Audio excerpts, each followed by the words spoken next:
connecting your brain and body with interactive games and tests.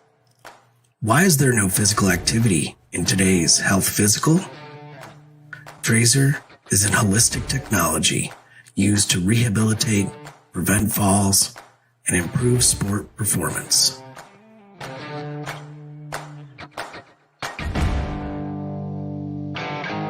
Trazer reports provide you, your clinician, your physical therapist, or athletic trainer objective data to make decisions on your health and performance over time. Measure what matters to change your game. Take the Trazer Challenge. Confidence, growth, connected by Trazer.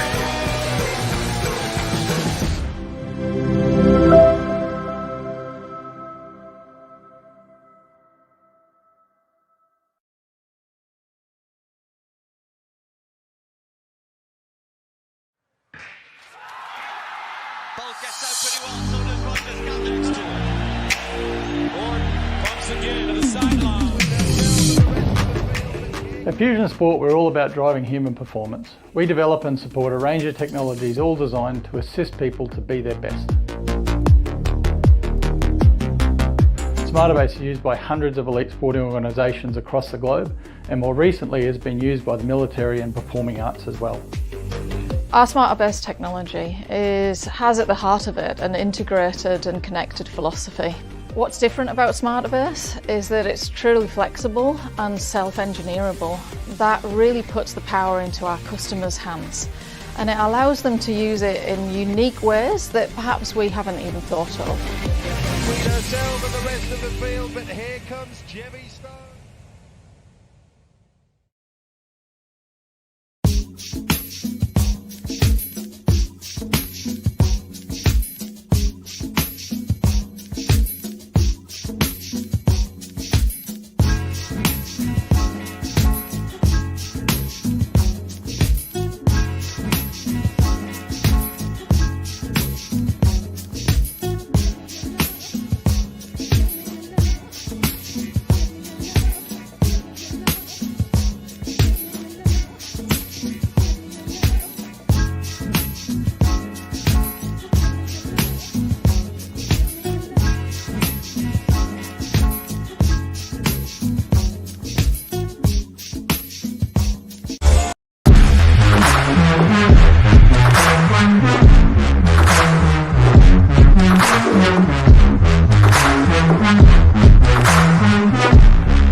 What's going on, everybody? Man, Eric Wilson in here on a Monday night for the Sports Arena. I got the entire crew with me. We got a jam-packed show, so we're going to get right down to business.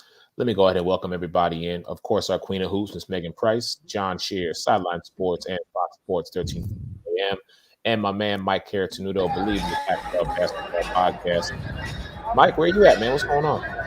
I'm at ASU basketball right now, my friend. Oh, wow. I totally forgot how to come out to this game, and they're actually playing somebody from your neck of the woods-ish. They're playing the University of North Florida from Jacksonville. Okay. All right. What's the score? 39-37, Devils just about to start the second half. Yeah, speaking of your Sun Devils, man, I know you're watching the game. Your man Brandon Ayuk's having himself one kind of a night tonight so far this evening. I know. I keep getting the updates. See, I told you, man. Not that you didn't believe me, Eric, but Pac-12 football. And any Sun Devil's better than any Buckeye, so we know that. That's a fact. 3 catches, That's 26 yards. Yeah, still, it's better than what the 3 Rams catches, did, 26 yards. Hey, well, that's because he wants to throw to Deebo Samuel. Yeah, and Kittle. Yeah. All right, so we're going to do something a little bit different tonight. We're going to run down the week that is officially ending, week 10 in the NFL. I want to go over these games. Mike, if you need to chime out for a little bit, just let us know, and we will definitely bring you in as needed. This is kind of cool, Oh, though. no, that's cool. It's kind of cool the Is view it too, from like. well, wait. spot. Is it too loud? Are you getting too much feedback? A little bit, but we're good. Don't worry about it. So I just let's want to get- see you break down the Cowboys game. I want to see that smile on my best friend Eric's face, because you're my boy, and All I right. love you, Blue, for 12 years. Since you want to start there, let's go ahead and talk about your precious team, you and Megan, that are now 7-2 and first in the NFC East. But let me be very realistic, and I hate to piggyback off of Stephen A. Smith, but it's the Atlanta Falcons. Come on. I mean, listen, last Who year, just beat the Saints. who cares? They had no Jameis Winston. Do you want me to rehash everything that I happened mean, this morning on First Take? Come on, guys. They Come were on, a 4-14 going into it. I agree. It is the Falcons. Obviously, look what y'all did to the Falcons. Like, y'all beat them in almost the same fashion. But Exactly. a dub's a dub. Put it in the win column. Listen, congratulations. You win, but you were supposed to win that game, okay? Absolutely. Oh, no, I want to Especially shout out the considering- Eagles for beating the Broncos in almost the exact same way they beat us. We appreciate the love. Listen, something had to be done, but let's be realistic. Last year, the Falcons came into Jerry World, and that blunder of an onside kick was Right. the only reason that y'all were successful, okay? So, Hey, it's not my fault the Falcons as pros don't know what a live ball is. Yeah, well, clearly they still don't know how to play in Jerry World. Congratulations. Y'all won. Dak looked good. Zeke looked good. I mean, it's very heart-wrenching for me to sit here and praise your team. But when Dak goes 24 for 31, puts up almost 300 yards, no interceptions, and has a passer rating of 127.9, guess what? I really can't say anything bad about the brother. Your Right. fan base, though, still to this day, the worst fan base ever. Yes, James Harris, I know. Y'all looked good. Congratulations. But the fact Hey, is, James. it's And Eric, the Falcons. Eric. You beat the Falcons. Who cares? Eric, you got to give Dan Quinn a shout out though, because I know every coach always says it's just a team and it's just another game. But That was personal. defense, and That was- I know you saw my message to Megan. Anthony Brown ran, covered, tipped the ball, and intercepted it. So I had That to was eat some insane. crow last That- So night. I had to random, eat. right? I know, Eric. I had to eat crow last night because look, I have no problem picking on him, and I had to give him his props. And John, you're right. That was insane because Every he tipped defensive it. back on your damn team had a pick, it seemed like. Right. Oh yeah, no, absolutely. But I mean, It either was way, a- I pick on Anthony Brown for not being able to multitask, and now I give him his props. I apologize because, like I always said, he's faster than me. He can cover better than me. He couldn't do both, and he did 4 things there at once. I was flabbergasted. All right. John, let me give you the final word on that game. Yeah, right now Diggs is on pace to break the NFL record for picks in a season by Dick Night Train Lane, which has been held forever. If anybody Right. knows anything about that record, it's never going to be broken unless it's broken this year. It's probably never going to be broken because 14 interceptions in a season. I mean, that's insane. That's But good we're as as Mahomes breaking, the records that he's broken and stuff. That's how hard it is to break that record. But But we're, anyway. we're adding an extra game this year, so it does give Diggs the opportunity. But still, that record's insane. Listen, how many does he have right now? 8. He's got 8 right now. He's got 14's 8. a We record. got Diggs now. But John- That's what John, I would say. Exactly. John, the funny thing is, Eric, real quick to wrap that up, when Night Train Lane did it, they only had 12 regular season games? I think, believe so. If I'm right. Either 12, I don't think it was 12 at or 14 yet. Yeah, it could have been at 14, but either way, that's just an insane record. Right. All right. So, speaking of people who have kind of turned the corner, if you will, I understand we had our thought process, we had our worries, if you will, about the Kansas City Chiefs. Did last night change your mind about the Kansas City Chiefs? Because they went from last to first in their division, playing against the Raiders. They were successful 41-14. As Travis Kelce said, he got his swagger back, baby. So, I mean, what's going on with the Chiefs? Are they back now? Can we just, put them back in the playoff run, put them in the AFC Championship game? John, what's going on with Kansas City? I mean, I'll defer to Mike. I'll let Mike start since he's, in the middle of a game and stuff. I'll let him go first. Go ahead, Mike. Well, no, Eric, my feelings never change about Kansas City, and I can keep it. I mean, yeah, Mahomes, they say he's not this, he's not that. He's second in the league in touchdown passes before yesterday's game. So I think he's still second in the NFL in touchdown passes. But look, it's because of the coach. You know how much I can't stand saying I love Andy Reid because, well, at least he's got all that Philly sloth washed off him by now, guys. So all the Philly sloth is washed off him. But I love Andy Reid. And look, if anybody's going to figure it out with the staff he has, you and I, Eric, we've said this a million times, but we can't stand Steve Spagnuolo because he always gets it right the second half of the season and has punished both of our teams when he was with the Giants. Megan, I know you know that too. John, you were probably happy Spagnuolo did it. But that being said, like they get it right the second half. I mean, look, that secondary for the Chiefs has to be better. But the offense, I mean, look, Mahomes still has some passes here and there. But look, defenses are always going to figure stuff out. But, yeah, I was never off him because of Andy Reid. So I'm definitely with I mean, it's a good performance. Now they got to build on it. Let's hope they don't. They play us next week. I mean, you've asked me this all season. I've said the same thing as Mike just said. I said until they're 2 years in a row, they've been in the Super Bowl. They've won the AFC 2 years in a row. Should be 3 if not for Dee Ford stepping off sides against the Pats. So technically, it's like 3 years in a row, essentially, that they could have or should have been in the Super Bowl, except for that offsides penalty. That's how good they've been for 3 years straight. So until somebody stops them, I can't count them out. It's not like they're 1-7. They're right there. They've been right there. And they lost to Baltimore in a fluke play with Clyde Edwards-Helaire fumbling. The Chargers game, Mahomes makes a no-look pass interception that really cost them the game. So really, they've had a couple games where they probably should have won instead of losing. It's the NFL, though. You lose. It is how it is. But but the Chiefs are so talented that you can't count them out until they're out. And that's what I've been saying all season. And the division is not very good. It's middle of the road. Everybody's like, you think they're good, and then they're not. The Broncos 3-0, now they're not good. The Chargers, we thought they were good. They were going to run away with it after beating Kansas City. They're right there.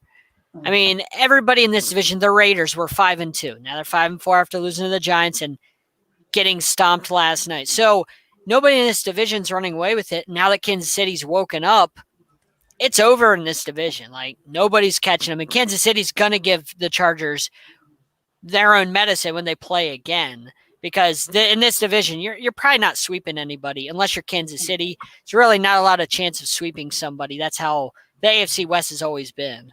All right, Megan, what are your thoughts on the game? I know I was one that was ready to push the panic button on the Chiefs. I wasn't necessarily saying that they weren't making it to the playoffs, but I didn't know what type of run they were going to make in the playoffs. And I'm still on that train. Like, I still feel like I have some major concerns. It does look like their offense has woken up, like John said.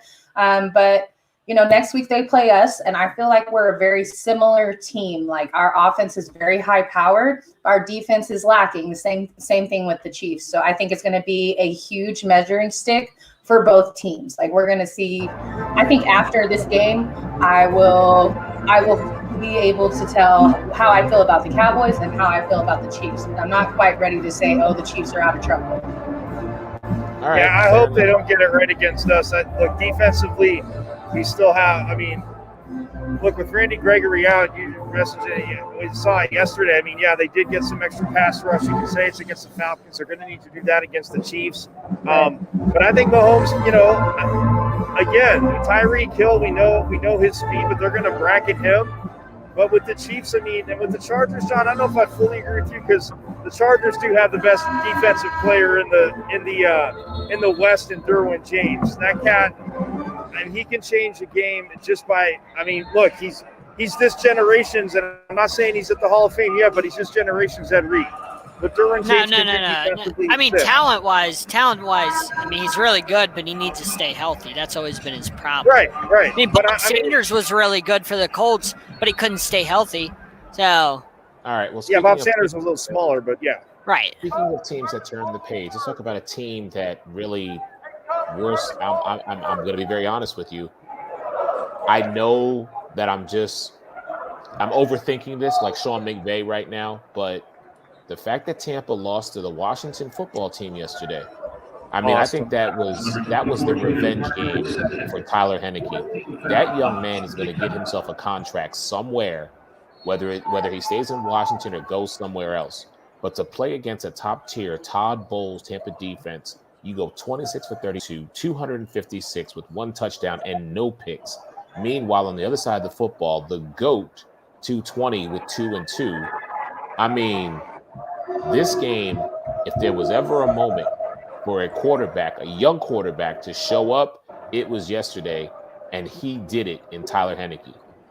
Does this mean that Tampa is losing a step? Because Tom Brady doesn't have AB. He doesn't have Rob Gronkowski.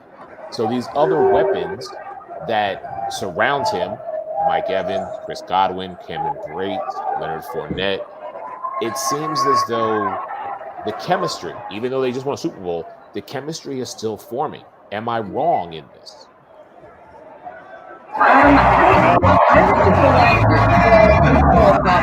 They're still definitely going to be in the running for the NFC Championship game. Like, I still take them very seriously. They did look rough yesterday, but you know, I think every team has rough games. This looked like just one of those. It just looked like a rough game. I'm not ready to push the panic button on the Bucs. And then also we got to talk about Washington on the other side of the football. It looks like their Chase Young is out with a possible torn ACL. Is that correct? So yeah, I mean, I did hear that, but I didn't want to believe it just yet. Right. I don't think anybody's come out and said yet that it is for sure a torn ACL, but they fear it's a torn ACL. So, you know, that defense over there in Washington is definitely going to suffer. He hasn't had the greatest year anyway, but, you know, you got to shout out like you said, for Tyler Heineke. He went 26 of 32, right? Like, that's huge. I told y'all about Tyler Heineke. He just needs to be on the right team. That's your boy. That's your boy, Megan. And it was a 10-minute drive. And Eric, I mean, as much as I would love, you know, Tom Brady team to be done, like I said it from week one though, when I was there in Florida with you guys, like that secondary, even though I know they got the one injury that night, but that secondary not the same. And Todd Bowles, yes, I mean, has done a heck of a job. Now they have you mentioned the offense and defense are a little banged up too, but the Saints, and look, now that Cam Newton's back, I know we haven't got there yet. Now that Cam Newton's back in Carolina, he still has to overcome accuracy, but the Carolina's definitely going to be tough for Tampa Bay to handle. So we'll see what happens, but I'm not going to count them out because of, you said, Todd Bowles and what Bruce Arians does on offense. You know, guys will make plays, but I guess the one question maybe you should ask is how big of a hole are they going to dig? That's an interesting point. I don't know. Because I know Brady well enough to know that, you know, when he is on the field, he doesn't need much time in order to get the ball down the field and make the necessary plays. But I have to shout out, you know, Ron Rivera and the Washington offense. 10 minutes and 26 seconds in the fourth quarter, keeping Brady off the field for 10 minutes. They really just have the Bucs figured out. Honestly, that's kind of my opinion on it. I mean, it's just random that it's Washington and they're not that good. But, I mean, we saw this last year in the playoffs, too. Like, they really just kind of have them figured out. Now, okay, so really quick. Think about Tom Brady. Oh, sorry, Eric. I was just going to say, think about Tom Brady against Kyle's dad, Mike Shanahan. Because the Broncos, Eric, if you'll remember, they didn't always beat them. But when they did, and they were a lot of close games and Mike Shanahan was there, they just punched him straight in the mouth. Mm-hmm. So Mike Shanahan kind of had that thing. And, again, like, yes, people are going to lose games, but every time it just seemed like Brady really struggled against the Shanahan defense. And Ron Rivera, not that he's a Mike Shanahan descendant, but being a Mike Ditka descendant and a Buddy Ryan descendant, we know the man knows defense. And that was going to be my point. My point was going to be, and then John, definitely please chime in on this. My point was Ron Rivera played in Carolina. When Brady was in New England, Carolina was the one team that Brady just struggled against. And, you know, we put a lot of that on the defensive side of the ball. But again, it goes back to Ron Rivera. So maybe it's Ron Rivera who actually has Tom Brady's number figured out. Go ahead, John. So I'm not worried about the Bucs. I mean, the big thing is losing the number one seed is going to be the big thing. There's not going to be a step back. They're not going to lose the division. I mean, the Panthers, what they're going to do with Cam is run the ball a lot. Guess what you don't do against the Buccaneers? You don't run the ball. So that's not a problem. They got to pass against the Bucs. They're not a passing team, the Panthers. They're a running team. So that's not a concern when they go head to head because you're not running the football against that team. You're just not. I'm not worried about the Bucs. I mean, they've been without Gronk for a while. They've been without AB for a while. That's 2 big losses. They've been without a lot of defensive backs. They just lost Richard Sherman. Could potentially go on IR. They've been banged up. I'm not worried about them. I'm not going to make a big thing about Washington. They're not a good team. I mean, I give them props for the defensive performance yesterday. I was impressed by that. I didn't expect that as a nice win, but I'm not going to go out and say Washington's a good team. I'm not going to go out and say Heineke's a good quarterback. I mean, we saw what Buffalo did to him whenever you put pressure on him. We saw how fragile this guy can be, how much they can use his size against him and bat the balls down. That's who Heineke is. Yeah, he'll have some nice games, but really the Buffalo game, that's what Taylor Heineke actually is. Did you just compliment the Buffalo defense? I'm sorry, Eric.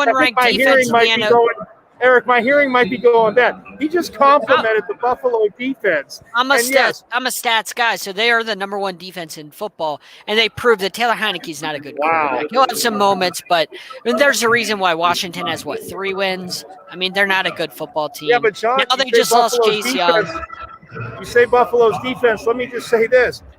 If I don't want to hear any excuses when there's injuries on Tampa and Buffalo knocks the crap out of them. Every team goes through injuries. I'm just telling you that they've been banged up, so they're going to go through a little bit of lulls. I agree, but I'm saying Buffalo's going to punch them in the mouth. They're not going to have their way with Buffalo. Tampa Bay's going to get healthy, and they're going to start to become Tampa Bay again once they get healthy. They've been nicked up all year, but Tom Brady always has trouble against the NFC East. It doesn't matter who it is. It's always the Giants. It's the Eagles.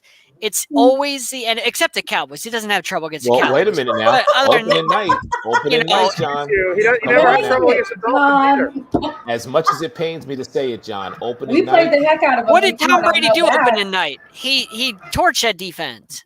Oh, he didn't have trouble. Yeah, Dak Prescott forced that defense too. Dak Prescott forced that sorry secondary. And Tom Brady also threw interceptions that night too. Why don't you talk about that? Because Trayvon Diggs said, "Thank you, I'll take that, punk," and he did. And Eric had to look at me and say, and then Amari Cooper got the touchdown after the interception. Throw like 300 or 400 yards and a bunch of touchdowns. And what did Dak Prescott do to that Tampa secondary? So would you say you're not worried about Tampa? Dak Prescott will bomb that secondary again because they're pathetic. It's just like the Chiefs until you knock them out. And it's Tom Brady. You can't count him out. You just I don't count him out. Yeah, I'm not ready to when count I him see out. a performance like that, it to me, as I said to somebody today, it reminds me that he's human. That's what it does. When he has games like that, it reminds me. Look what the Saints did to them, and then the Saints went and lost to the Falcons. So, I none of this adds up. None of this makes sense. Okay, but the Saints didn't have Jameis. And to Mike and Megan, really quick, Joe Carlino wants to extend congratulations to the both of you on your victory over the Atlanta Falcons. So, Mike, your buddy Joe was chiming in. So, let's go from an exciting game to arguably the most boring game yesterday. Okay? And I have to show a lot of love to our fellow Alex Fleming NFL Carousel guy, Dom DeRubius, because if he is still loyal after the 0-8-1 Detroit Lions, that man is forever in my heart. I'm telling you that right now. So Dom DeRubius, if you're watching this, if you are still a Detroit Lions fan after the 16-16 god-awful, boring-ass game yesterday, my brother, you are forever invited to the cookout. But that he was just on the carousel, and he said, hey, we're 2-0. We had a bye week, and we didn't lose. So... Hey, you can't call it boring. You can call it sloppy, but it wasn't boring. There was so much enjoyed it. Insane action. It was just awful. It wasn't boring. That was old. Horrible. That was old school, baby. Right. That's how old school football is. Hey, maybe Donovan McNabb knows there still can be ties, Eric. Ask the Bengals. Ask Donovan McNabb how that went. You know what, Mike? I even gave your team. You stole my thunder. I was going to use that against Eric tonight. Oh, Thanks no, John. John already tried doing it in the chat. I'm like, listen, I ain't trying to hear all that. Okay. All right. And Najee Harris had an excuse. He's a rookie. I mean, Donovan McNabb wasn't a rookie. I'm just saying. I mean, listen, Ben was out, so you got Mason Rudolph. 50 attempts, 242. But Jared Goff, can we just talk about this? Is a guy who not that long ago was in the Super Bowl. Jared Goff. And they were in the Super Bowl despite Jared Goff. I don't care. I don't care if it was despite. His numbers that year with Sean McVay were huge. There's no despite. He wasn't throwing picks.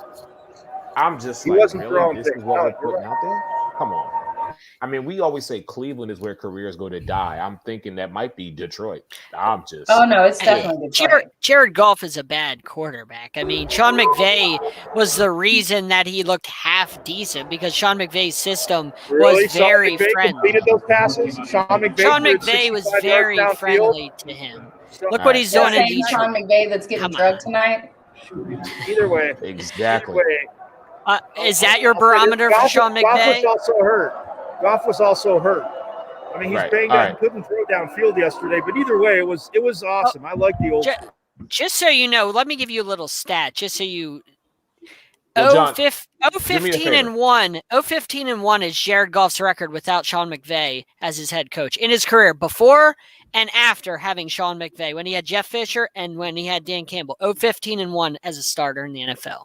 Right. There you go. Okay. We're gonna take never won a game. We're gonna take a quick break. When we come back, our man Ty Ray is from Say What Say It Again is joining us. More with the crew on the Sports Arena when we come back. Generations Physical Therapy has been the Tri-State's leader in physical therapy services for over 20 years. And now we have a convenient location right in the heart of the capital city of Charleston, just off I-64. With convenient parking and flexible hours, your access to physical therapy is second to none. Plus, Snap Fitness is also in sight with 2 floors of gym equipment and sports enhancement training through A-Game Sports Performance. So whether you're needing hands-on physical therapy or looking to get results in our gym, our family's ready to help yours. Generations Physical Therapy and Snap Fitness. Multiple services, multiple locations. Experience you can count on.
Welcome back into the Sports Arena. Me and Eric Wilson here on a Monday night with the entire crew. I got our girl Megan Say What Say It Again, our Queen of Hoops, Fox Sports 1340 AM, John Shear, Believe in the Pac-12, and covering a game. Double duty tonight, my man Mike Caratanudo, and our brother every Tuesday at 8:30. Say What Say It Again. My man Ty Ray's in the building.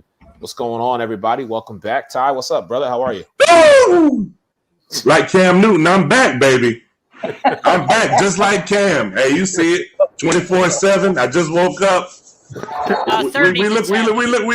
We looking good. 37. Debo just caught a 40-yard touchdown. Okay, see, I'm a little behind. See what I'm saying? Hey, look, it's some jokers. Ray Lynn, especially. I hope you watching out there, Ray Lynn. I got something for you. If we win tonight, Ray Lynn, Ty, you almost look as good as the Cowboys.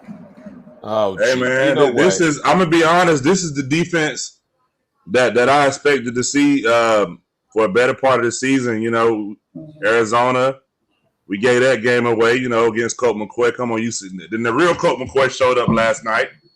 I mean, I'm just saying the real Colt McCoy showed up last night. I'm just saying, but I mean, that's what I expected against them. We lost a close game to the Packers. That Packers game was, I want to say, 28-30 or something like that, or along those lines. So I mean, I'm just saying, man. All right, well, this is what I expect. Since you coined the phrase and brought attention back to the great state of the Carolinas, let's talk about the fact that he is back. Cam Newton made his return against an Arizona Cardinals team that, let me just say, we talk about this team going as far as the quarterback.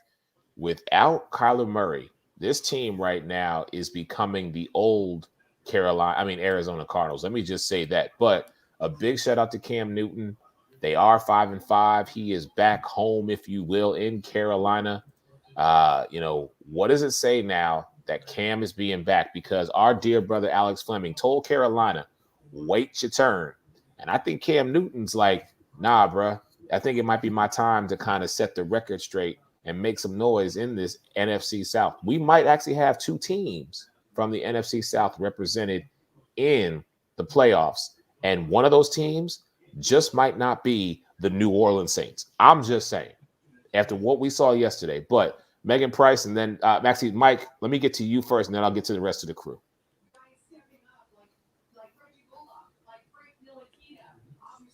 Nope, you're still muted, brother. Oh, you want me? Yep. Oh. Go ahead. Yeah, no, I don't think it's the old Arizona Cardinals, Eric, just due to the fact that not yet. They would never be 8-2. But this being said, look, Carolina, they put some stuff in there, and Arizona could not adjust.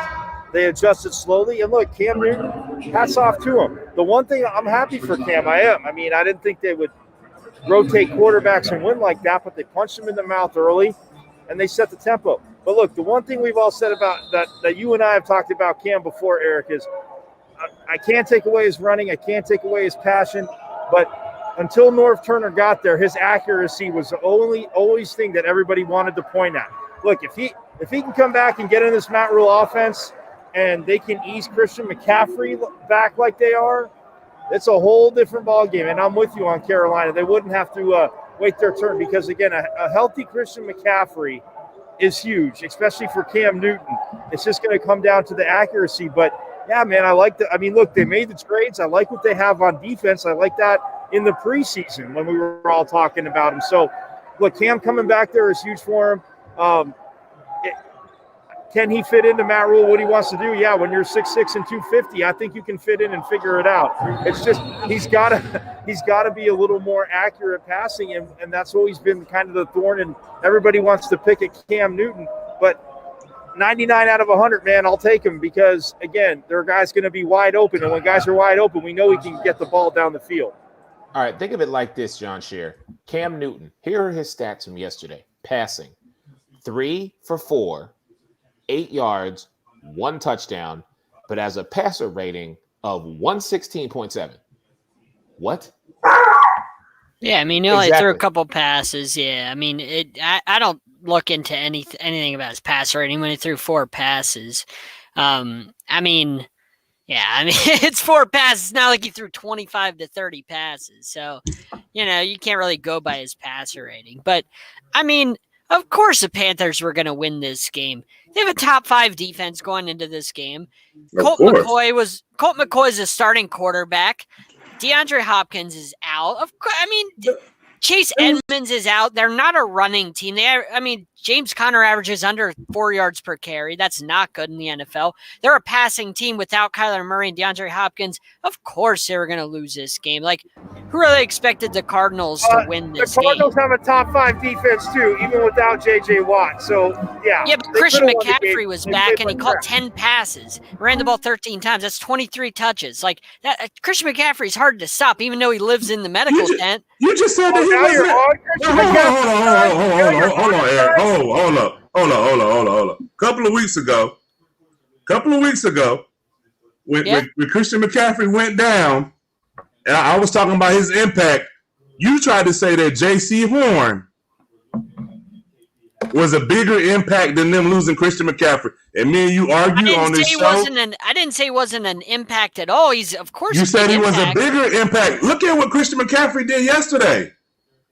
Yeah, he has a big impact. I didn't say he wasn't an impact. Cam and Christian McCaffrey with that RPO in the red zone is very hard to stop because both of them can run. Of course it's hard to stop. I mean, when you go from P.J. Walker to Cam Newton, that's a big upgrade. I mean, PJ played good. I mean, honestly, PJ's like a terrible quarterback. Come on, let's not give him. No, I can't say he's terrible. I can't say he's terrible. He's terrible. He doesn't belong in the NFL. Cam Newton is a much better upgrade. He gives them a chance in the NFC, at least a sliver of a hope. P.J. Walker and Sam Darnold give them no chance. Those guys are terrible. So at least they have a shot at beating teams now weekly. They have a shot. With P.J. Walker, you have no shot. P.J. Walker went 22 or 22 29. He's a good quarterback. Like if that's your quarterback, you have no chance at the Super Bowl. No chance. If you have Christian McCaffrey, you do. If you have he's a great player. Yeah. I'm not arguing he's not, but he lives in the medical tent, and that's his problem. I mean, he does. He gets injured a lot. That's his second home. But I like what Mike brought up about. He has a big screen TV in there. Everything. About Cam's size, him being 6'6" and 250. Like, we always call Lamar the running back quarterback, and really I think Cam is one of those. And I mean, we saw this happen yesterday. So, he's just so big that you're really going to have to take him all the way down in order for you to beat the Panthers. I hated how the Panthers got rid of him. They really strung him along. And this is all from Jennifer Lewis, who is on our carousel shows with us as well. She had an insider opinion about this. And she said that they really told him that they were going to re-sign him. And then they just cut him out of nowhere. So, I'm glad that they brought him back. I hope he's happy. And I just hope that he can continue to play well there. So I'm trying to figure something out with Carolina. All right. I need somebody from Carolina organization to call me and explain something to me. You let go of Cam for what? You paid Teddy Bridgewater $66 million. Then you turn around and you give up, I think it's 3 picks. I mean, it's not like they were first round picks, but you give up a second and some other stuff for Sam Darnold, who had the worst passer rating in the NFL last year. He had me fooled this year. I thought maybe it was a lot of things around him, but let's just say that he had a worse passer rating this year than he had last year, and he had the worst passer rating in the NFL last year, if you like stats.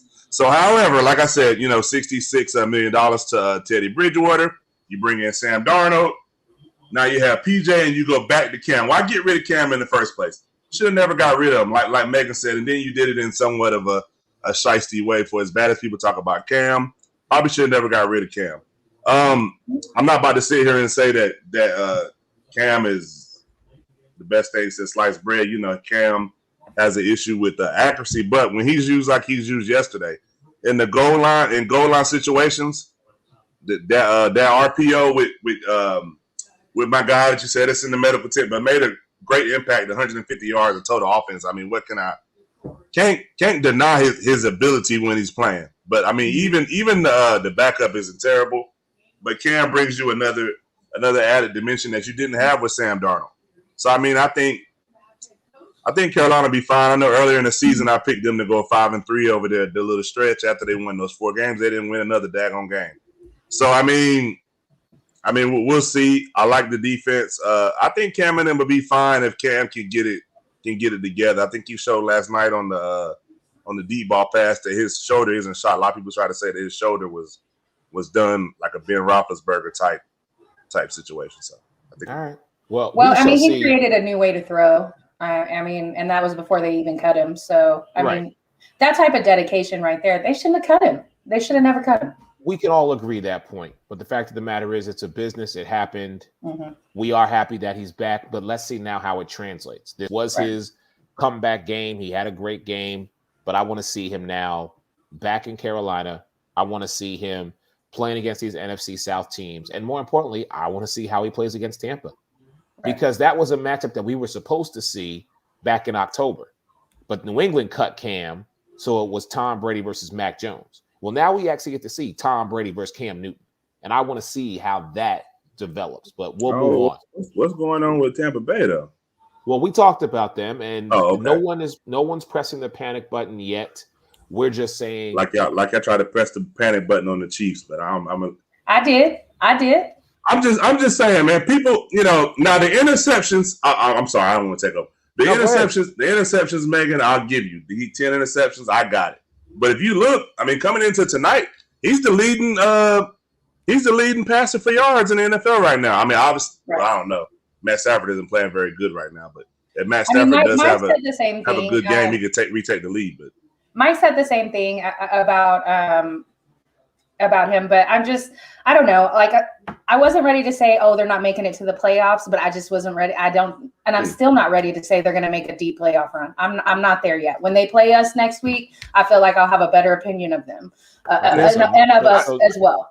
So next Monday, after the Chiefs and the Cowboys play, then I want to get Megan Price's full assessment on not only her Dallas Cowboys, but also on the Kansas City Chiefs. I mean, if next Monday, if you watch Say What Said Again, Tuesday night 8:30, shameless plug. There you go. But if you watch the show, I have to give Chuck his credit and Avery too.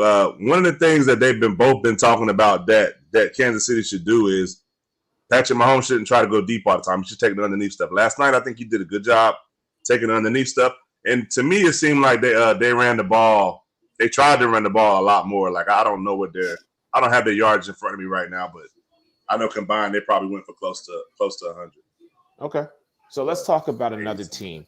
And this is a team that I think I'm going to have to maybe start drinking the Kool-Aid. I'm not there yet, but I'm slowly getting there because they lost King Henry. So I was like, really? But they're 8-2, and they're still atop the AFC. Right now, the Tennessee Titans are the number 1 seed if the playoffs were to start today. John Scheer, help me make sense of this because I don't want to jump on board only to have my heart broken in the playoffs. None of this makes sense. I mean, we think we know a team and then we don't. I mean, we think we knew who would win the AFC West. We have no idea. Like, this season just makes no sense. When the Rams, we think, are going to run away with everything. I mean, they're laying an egg tonight. They laid an egg last week. None of this is making sense. And then the Titans lose Derrick Henry, and they're like, yeah, we're fine. We're just going to keep going. We're not playing good offense. We're just going to play great defense, crappy offense. So we're just going to keep going. We're not going to run the ball very well without Henry. But we're good. We're just going to keep winning. And then you see, the Bills struggle against the Jags. None of this makes sense. The Cowboys struggle against the Broncos. This season is just wild, man. And I have no... I've never seen an NFL season this much parity. It just doesn't make sense. I mean, listen, Trevor Siemian, for all that he's doing under Sean Payton, 19 for 34, 298, 2 touchdowns.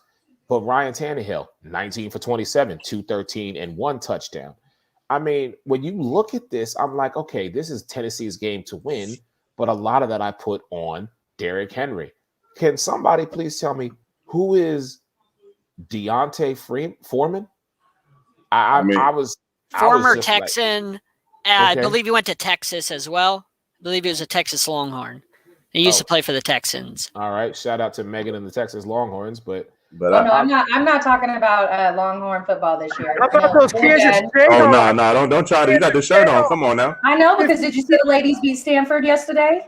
That's why I'm wearing it. Yeah. Lucky win. Right. Lucky win. Lucky win. Mike. You guys got some Calm down, Mike. Calm down. I will say this though, man. I have to agree with John. I said this last week on my show. Every time we put our mouth on the team, something bad happens. Earlier in the season, Bengals. Man, they ain't done nothing since. A couple weeks ago, everybody was saying how terrible I want to say the Browns. Everybody was saying, oh, the Browns. They look good, and then they get smacked. They beat up on the Bengals, and then they get smacked yesterday. We said how bad the Chiefs were early in the season. They've been looking good the last few weeks. I want to say who was on a 4-game winning streak. I can't remember. Someone was on a 4-game winning streak, and then all of a sudden they get beat up on yesterday. The Raiders? The Steelers were on on the 3-4 game winning streak. And then come yesterday. They didn't lose now. They didn't lose. They didn't lose, but come on, a tie with the Lions, that's like losing. Let's be honest. So you know what I'm saying? Well, the Lions actually won that game because. And then I was on. To me, I mean, it might as well be. And then I was on a show where somebody said that Josh Allen was playing so terrible, and I pull up his stats, and I'm like, they're better than all the quarterbacks they're about the same as all the quarterbacks you're saying is playing good. but whatever. I mean, and then they win yesterday. So I mean, it's just like John said, man. Every time you say something, you say, "Oh, King Henry's out, they'll lose. They've been winning." Wait, time The out, Bucks though, lost 'cause- Washington, hold on, because last week I said, when Eric said who's the best team in the AFC, I said that's a trick question because Tennessee. You can go back and look at Eric's got it archived. I said Tennessee is playing the best ball. The Bills have the best roster, top to bottom. So I said it's waffling, but it's a two-sided answer. And Ty, real quick, the defense for Tennessee was the question. Mike Vrabel knows how to coach, obviously. Mike Vrabel gets his team fired up, and to me, the defense has answered the question.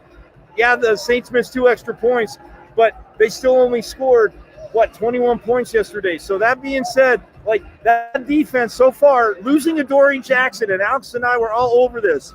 Losing Adoree Jackson, you figure there's no way this secondary is going to get better, or this defense that was descending last year is going to get better. Mike Vrabel coached him up. Tannehill might not be the best quarterback in the league, fine, but he's athletic and he can run the offense. And guess what? They get it done. And when you win, that's all that matters. But why does that? But I mean, it shouldn't. I don't know why Mike Vrabel doing that should surprise anyone because I mean, look where he came from. The next man up. Coaches came from Bill Belichick, Brian Flores being one. Yeah, but they're not Mike Vrabel though. Yeah, but Ty, when he got the job, he played for Bill Belichick, that makes him better. Not just because he coached under Bill Belichick. Is that what you're telling me? He coached under him and he played under. I mean, Brian Flores. Like I thought that Miami roster. I want to say 3 years ago, I felt like they had one of the worst rosters in all of football. I don't remember exactly when it was, but I don't know how it turned around to what it was last year. I said it last year on the show. I felt like they overachieved. They played a pretty bad schedule. They played the Jaguars, the Jets. They played a lot of those teams, and they won the game they were supposed to win. I mean, they probably only won I think they beat the Rams in Arizona or the Seahawks in Arizona, something like that. Yeah. Those 2 games they won were the only games I felt like that they won that they shouldn't have won. But the rest of the games they won, they beat the teams they were supposed to beat. You forgot when we beat you guys by like 40. We sucked last year. I mean, I'm saying like that, so that doesn't surprise me. I think y'all lost to Denver. Or something weird like that. But other than that, man, I mean, y'all won the games they're supposed to win. Yeah, but Ty, Mike Vrabel, here's the thing. Eric and I talked about this. When he first got hired, he was coaching in Houston, and a lot of people did not think that he should have got that job. And what has Tennessee become since he's got there? Tough, smash mouth. They'll play they'll win any way possible. And yes, we all admit when you lose Derrick Henry, that's going to be huge. But they signed Adrian Peterson, who, yes, we all know is not going to be Derrick Henry. Tannehill can still play the game. They're not going to turn the ball over. They're not going to make mistakes. That's how Vrabel coaches. So look, how did Miami let that go? Oh, I have because they couldn't get an offensive line around him, and it was his fault because he couldn't block. They didn't develop him. They didn't develop him the way they should. I mean, Tennessee's using his talents the way that it's supposed to be. Miami didn't do that. It's the same thing with Tua. They're not using him the way they're supposed to. So you think Tua could go somewhere else and have the same impact? I think he could be a really good NFL quarterback, but Miami's not developing him. It's like in baseball, you see, pitchers don't develop on a team, and then they go to another team, and they win a Cy Young. It's about if the coaching staff can utilize the player, how they're Lamar Jackson. Baltimore said, we're going to play to your strengths, not to the way we think. And it worked out for him. Well, thank you guys for laying this up for me, because talk about utilizing a player who arguably should have went in the top 5 in this year's draft. Bill Belichick and Mac Jones. Can we just talk about the succession that they are having, and Josh McDaniels, of course, right now, to put up a 40-piece over Baker Mayfield and the Cleveland Browns, a team who we thought after OBJ left was going to make a turn, and I asked that question last week. I said, now that OBJ is gone and we saw what they did against Cincinnati, was this team making that turn? Well, clearly they went too far right or too far left, because you go up into Gillette and get handed the butt whooping that happened right there. I mean, listen, Mac Jones, 19 for 23, almost 200 yards and 3 touchdowns. On the flip side, you've got a guy who still has more progressive commercials than he has W's. 11 for 21, 73 yards. His passer rating, 56.3. I will be the first to sit here and say I truly wish our brother was with us, because I would look him in his eye and say this exactly. So, Alex, I know you're up above smiling down when I say this to you. Get ready to laugh your ass off. I was wrong about Baker Mayfield. Baker Mayfield is irrelevant. The Cleveland Browns are a relevant team, but Baker Mayfield is irrelevant. Hey, Eric, maybe OBJ had a point, and we all think he's a diva, but at the same time, you need playmakers and a lot. And with what the Patriots did in the offseason, I remember Ty saying he couldn't believe they spent that kind of money. None of us could believe they spent all that money in free agency. Look, Mac Jones can take chances because of that defense. I give Mac Jones credit. He is growing. I still stand by this, what I said earlier today. There's no rookie quarterback winning a Super Bowl. So that's one of those things. But look, I'm with you on Baker Mayfield now. I still say the Browns are relevant. You and I will always agree on that, because when you have a defense that's as deep as they have and a running game, two things that always travel, and you get beat 45-7, hell, I think the Patriots just scored again. That's pathetic. But look, it's like Trayvon Diggs making another interception. Oh, I love it. I love it. But hey, you know what, you guys? I love y'all. I got to run, get ready for post game. But I just wanted to say that. And Eric, congrats to your Eagles. You beat a team we couldn't. But oh, by the way, we still whooped you once. I love you all. Have a great night. Mike, we'll talk to you later, brother. I tell you what, I wish Cam could have had some of these same benefits that Mac Jones got. Right, yeah, I agree. And you know what, Ty, that's a great question. I think that's he didn't get a chance to play with a lot of the weapons. He didn't have the full defense. I think they was missing like 5. They had like 5 or 6 starters opt out last year on defense, and some of those guys were key pieces. Do you think they would have made the offense as friendly to Cam as they are to Mac? Yes. Or do you think they would have?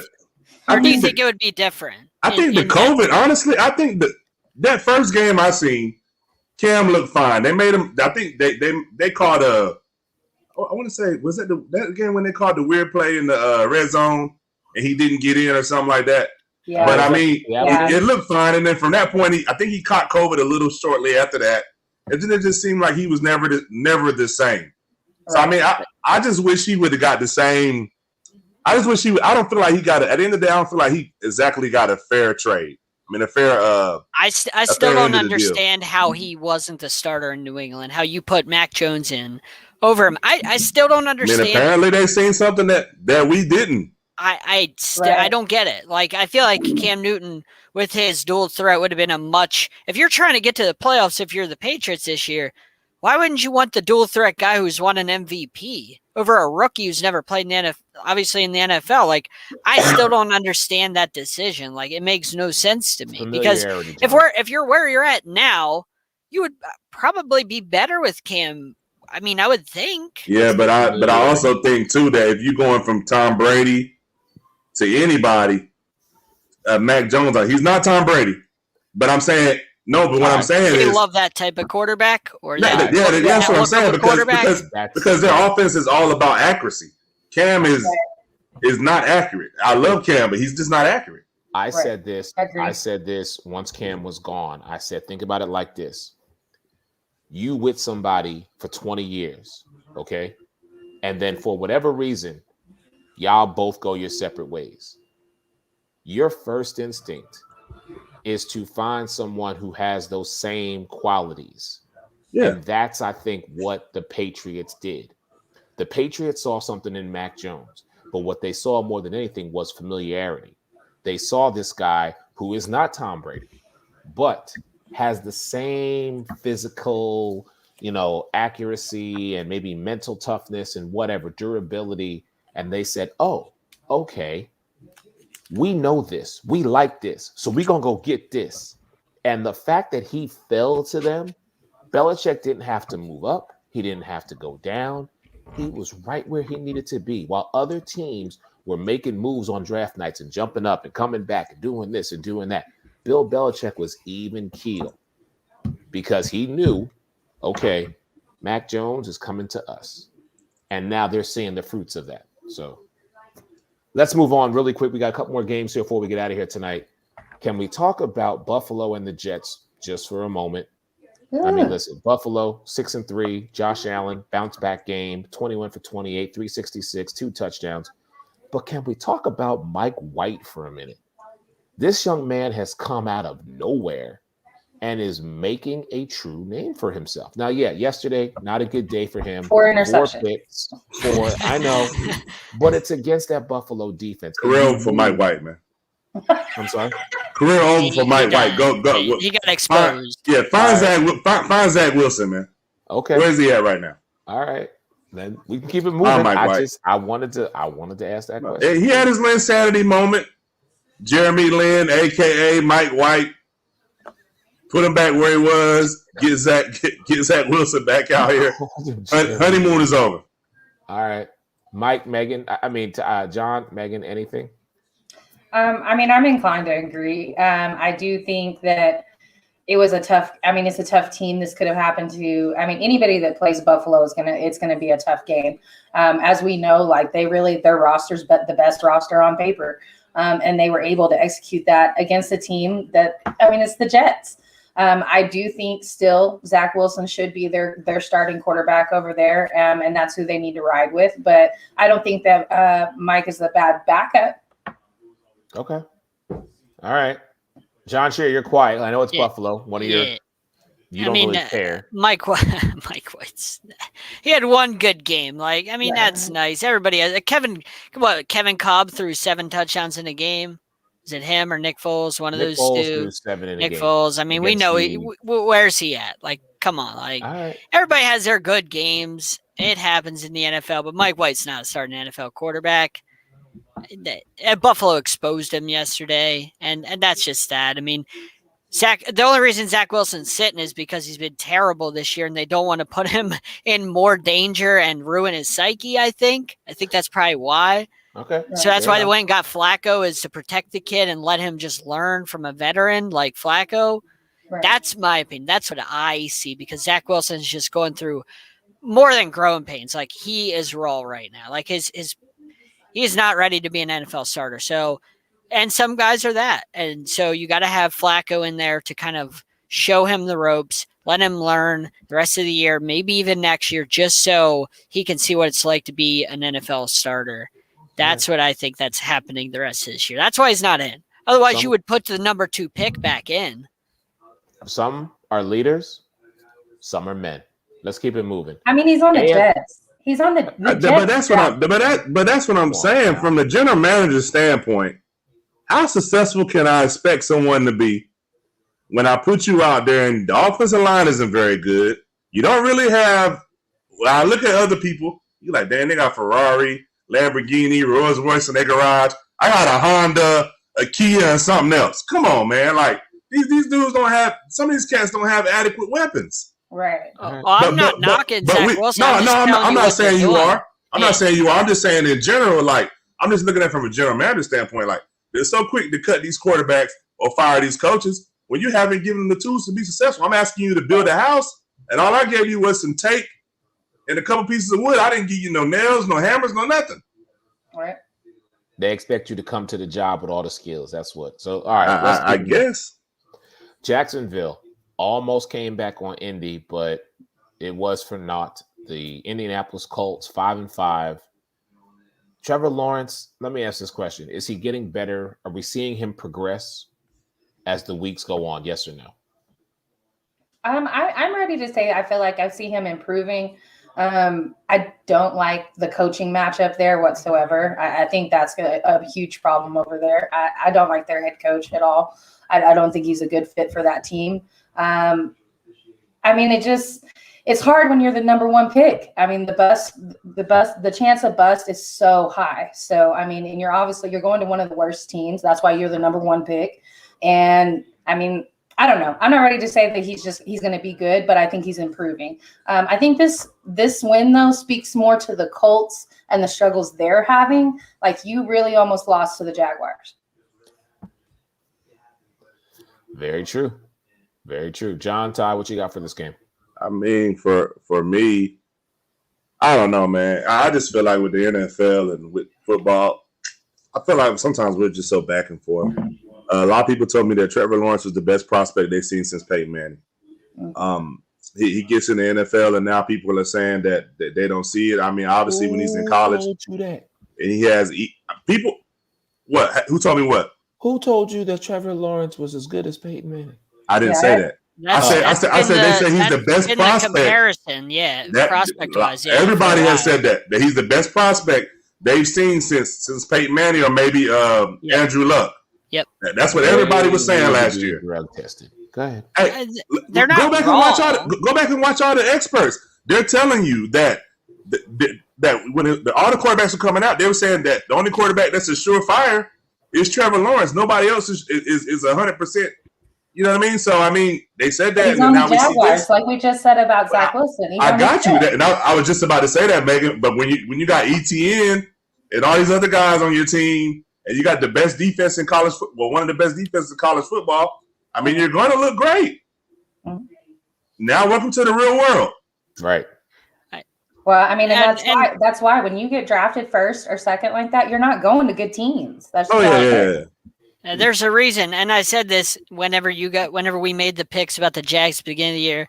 I think Alex had them at like 7 wins, and a couple other people I think had them at like 5. Said there's a reason they're the worst team in the NFL last year. There's a reason they picked number 1. Their roster's not good. And then they picked ETN, and he's out for a season. So really, Trevor Lawrence is the only thing you added. Other than that, free agency didn't do anything. So what do we really expect out of the Jags this year? You got a rookie coach who's, out at bars allegedly with women, and come on, I didn't expect much. I said at the beginning of the year for Trevor Lawrence, he's going to have to be humbled because he's never lost. He's never experienced adversity. He's always had winning. So it's like always having money. When you finally start not having money, what do you do? How do you respond? So how does Trevor Lawrence, after this season and in the offseason, how does he respond? That's what I'm curious as to. That'll show the makeup of what he is as an NFL quarterback.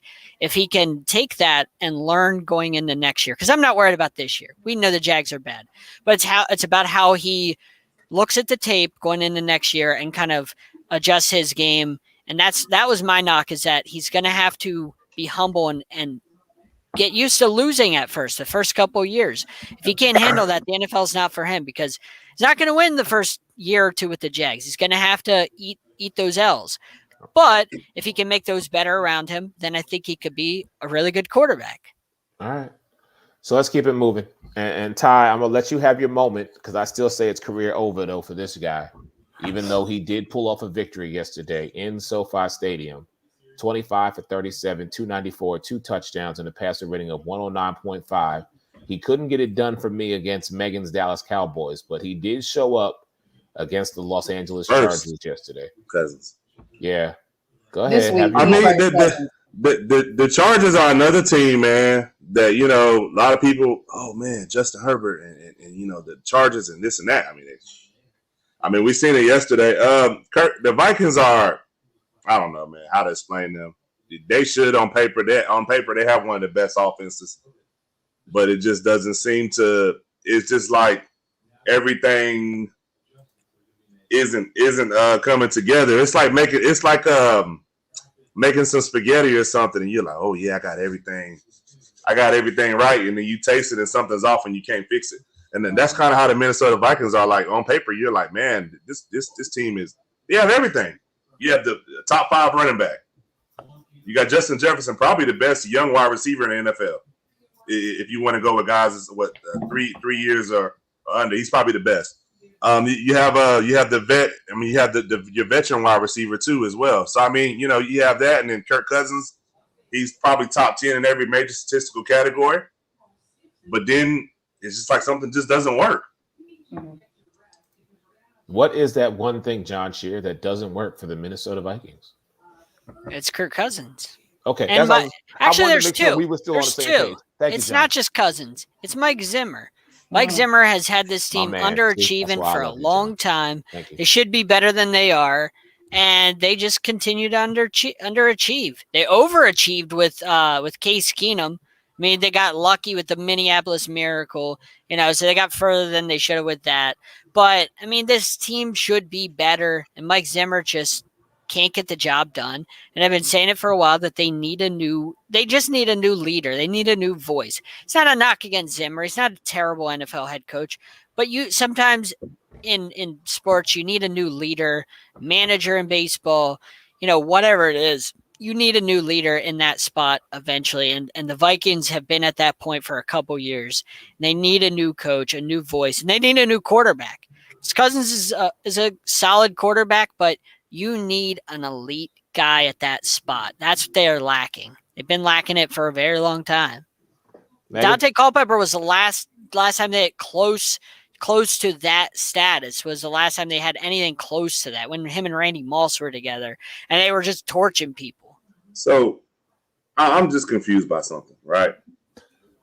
I'm saying 68%, which is 7th in the NFL, which really isn't 7th to me, because if you count 1 through 3, they're all only through a combined total of 4 passes. So if you take them out, he's in the top 5, right?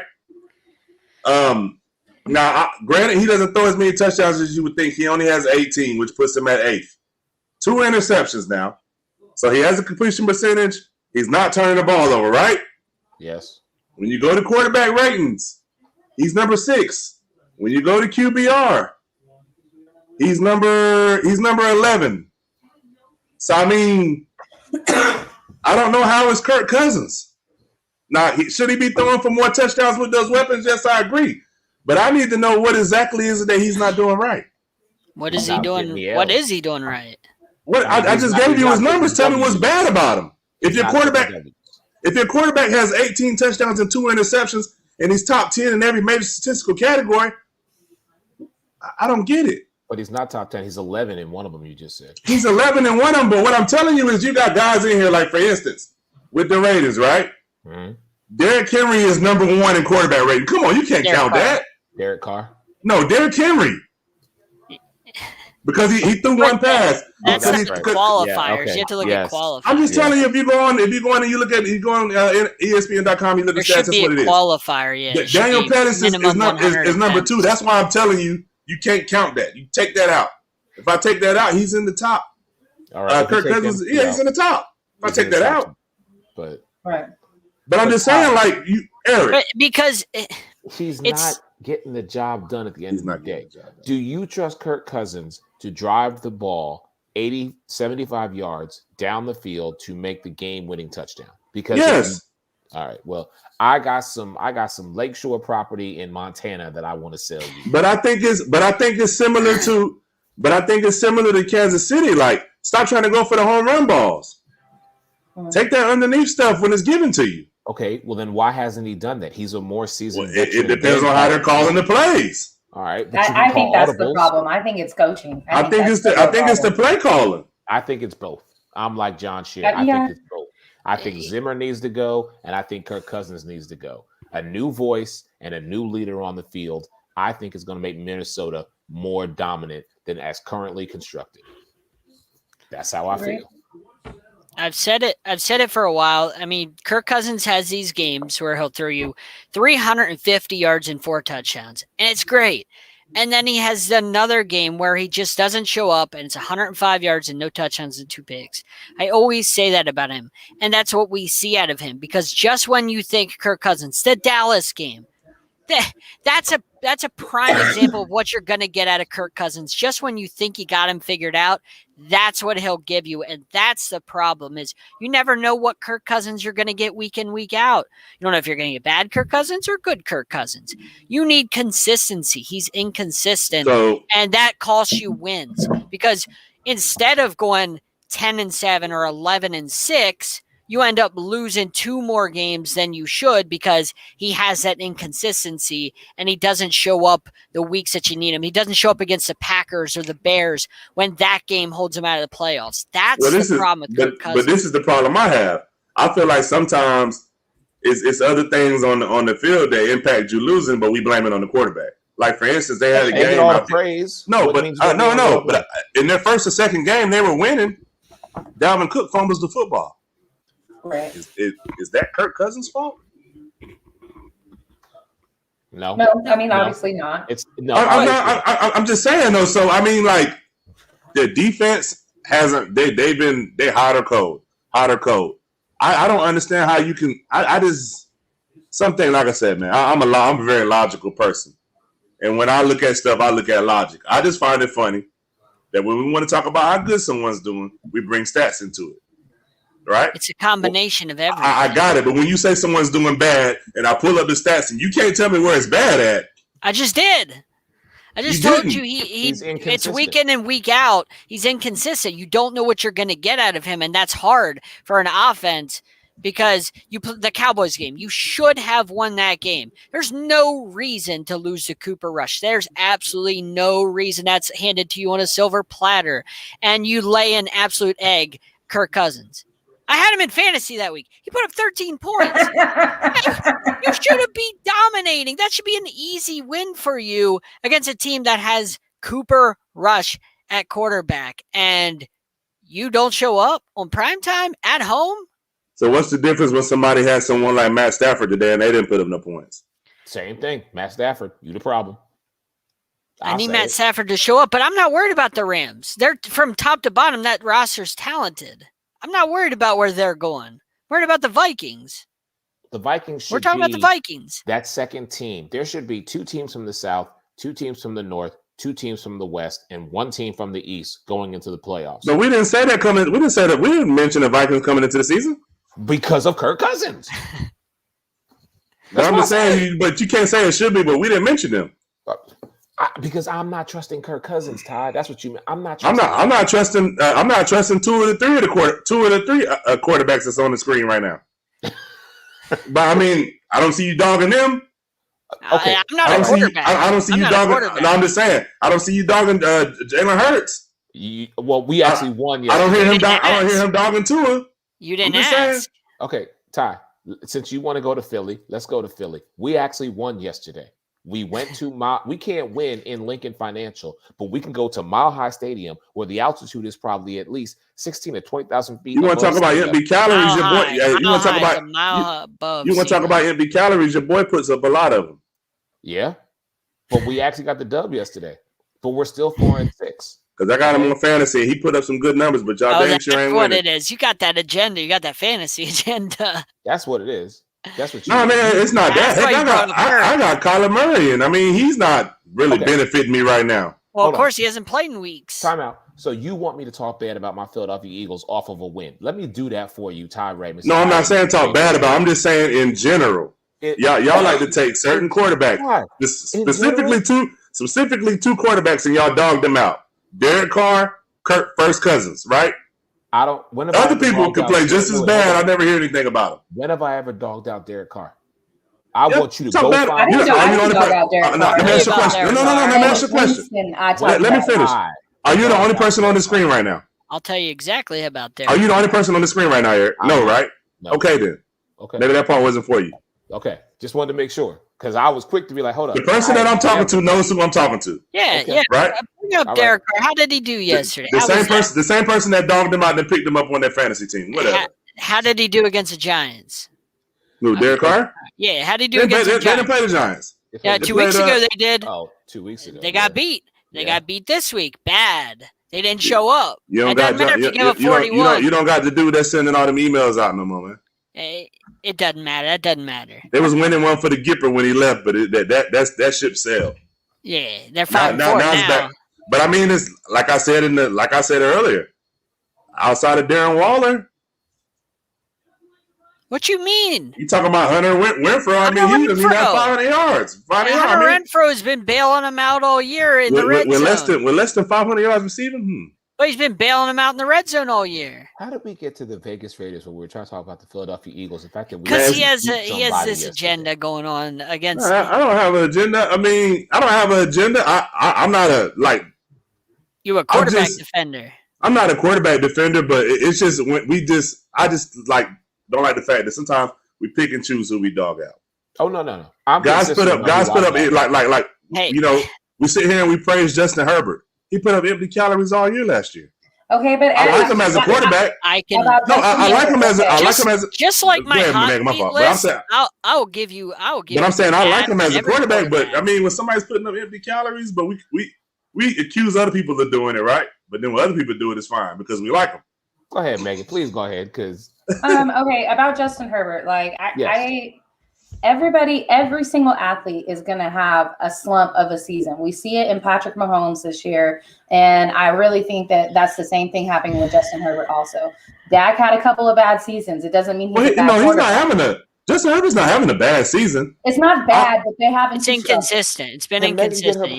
Can Megan get her point out, please? Go ahead, Megan. Well, I'm just going to say that, Dak had a Please, couple of bad seasons. It doesn't mean he's a bad quarterback. I mean, did we question it there for a while? Of course we did. We want to win. He plays on a bad team. That's all I'm saying. That's what What'd you say? He said he plays on a bad team. That's what I'm just saying. In the NFL, we don't look bad. It's a lot of pieces that go into winning, man. Everything just ain't. I know the quarterback might be the most. It might be on the chessboard. It might be that queen piece that can move around and that can do everything. But all those other pieces matter too. Okay, but we give them all the praise and we give them all the blame. That's how it works. Of course, but you do that for every quarterback, though. That's all I'm saying. Hey, look, if I gave you my coaching list at the beginning of the year on who I think should be fired or at least on the hot seat, and I gave you a laundry list. If you want me to talk for days about every quarterback's flaws, I will. I mean, give me the floor. I ain't heard nobody mention how Carson Wentz is playing pretty good this year. If you give me the floor, I will crush any quarterback you ask, and I will praise any quarterback you ask. I can do it. I mean, just give me the floor, man. Focus on crushing them quarterbacks you got right now, man. All right, let's move on to the last game. We're going to ride out of here. We are truly in overtime, unlike the Los Angeles Rams tonight. Good Lord. Ooh. I'm just saying. So, listen, Russell Wilson came back. Aaron Rodgers came back. In the snow, in Lambeau, and we're not even into December. And it was pretty much a wrap for the Seattle Seahawks. He's never had a shutout before. Never. I just got to ask Megan, you said that Lions-Steelers game was boring. How'd you not mention this game? You didn't mention this game? Boring. This game was more boring in my opinion. At least the Lions and Steelers was overtime and it was like dramatic, even though it was sloppy. This game sucked. Like this game was terrible. The Steelers and the Lions was like one of those, dude, hold my beer. How much worse can we make it type of game? And this one was just, it was hard to watch, man. It was definitely hard to watch Russ go through a shutout like that. And I know you could tell just by his face, like the type of emotion he was going through. Sucks. And I don't know. I don't know about the Seahawks. I told y'all that they weren't making the playoffs. His finger isn't right either. No, I it's mean, not. It can't be. It can't be right. No. This ain't the Russell Wilson I know. Nah. Yeah, you saw him the entire game, and even before in warmups, he just kept messing with it. Well, and you saw the throws; they weren't even close. Like he's clearly not even close to 100%. Not even close. Yeah. Well, he's a competitor, and he wanted to play. And obviously, like even when they took Dak out because his score was so high, he wanted to play because he's a competitor. And that's the same thing with Russ. But they just need to stick it out with Geno and let Russ heal up all the way. Okay, if Geno Smith gets back in the game, consider the Seattle Seahawks season finished. It's over right now. It's already over. It's over right now. Like, I mean, if your defense isn't very good, if you don't have that dynamic offense to go with that defense, I mean, they can't do nothing in the NFC West. I don't know how they beat us. That's what I'm saying. Like, I don't know what we've been like. I don't know, man. Well, listen, you got the W tonight, Ty. Congratulations. Yeah, but we're just making it harder on ourselves if we do make a little run, man. Because now you have to compete with the Arizona, man. I mean, granted they lost yesterday. But okay. So, I listen. Wild West. Congrats. That's exactly what it is, because we don't know what's going on in the AFC, because 1 week a team is in fourth and next week they're in first, and then two teams in the middle want to flip-flop and do all this crazy stuff. And then you've got the NFC West, which some consider to be the toughest division, but look at the quarterbacks in that division, okay? Matthew Stafford, Russell Wilson. Give me a minute and I will get the last two. Jimmy Garoppolo, thank you. Kyler Murray. And Kyler Murray. But let's be honest though, Eric. Who really believed in Denver and the Raiders? I believed in the Raiders. I did believe in the Raiders this season. I didn't. We've seen them do this before. We've seen them start every year. We've seen them start off 6-1. Yep. and only ended up with 6 wins. I know, but it was being with fans in the Death Star. You know, until we heard about all the stuff that Gruden did, it was this team had finally put themselves in a position to where they could actually do something. Did they break my heart? Yeah, a little bit, because I had faith in them. I probably out, and I'm not even a Raiders fan. Y'all know this. Yeah, I'm just saying those two teams I can't believe in. I didn't even really believe in the Chargers. I still don't. That's how I feel about the Chargers. Every time you think the Chargers are going to do good, they find ways to lose games. They've done it ever since they had LT. Like they go to the playoffs and then LT doesn't play in the playoffs, or they don't show up. Like this has been the Chargers for as long as I can remember. They always find a way to do this. It's just, I mean, the Raiders are one of those teams too, where they just find ways. You think that they're good, and then they come back down to earth and they break your heart. That's what the Raiders and Chargers do.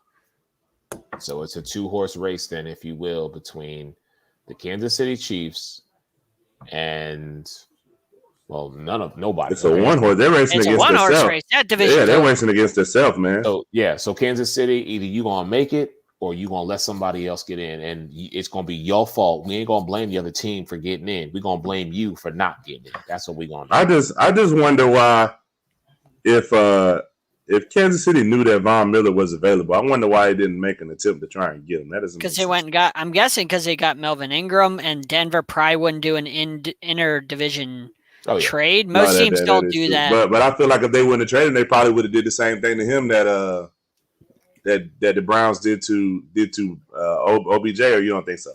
No, they have too much respect for Von Miller, in my opinion, because he's been there for forever. Like, I mean, they said on the broadcast tonight that he was crying when he went into the GM's front office in Denver when they told him he was being traded, because he cared that much about the organization, that city. I mean, he's like Jason Pitts off the game. He bought this city a championship. I'm just saying. Very true. Folks, that's going to wrap it up for us here on the Sports Minute. Thank you, everybody, for chiming in, and shout out to all of our peoples hanging out with us. Joe Carlino, Tyler Ingram, of course, James Harris. Can't even call him by his real name anymore. I got to put respect on his name because, you know, Dallas Cowboys are actually winning in our division. Well, our division sucks, so it's okay. Monday Night Football next Monday night, though, I think is going to be a very telling game because it is Tampa versus the New York Football Giants. And that always has a nice little matchup to it. So for Megan Price, who's cutting out, even though I gave her love with her Dallas Cowboys, my man John Shear and Tyree, your man Eric Wilson, we're going to talk to y'all on Wednesday night. Everybody be safe and be cool. Kiss your loved ones and stay close. We'll talk to you then. See ya.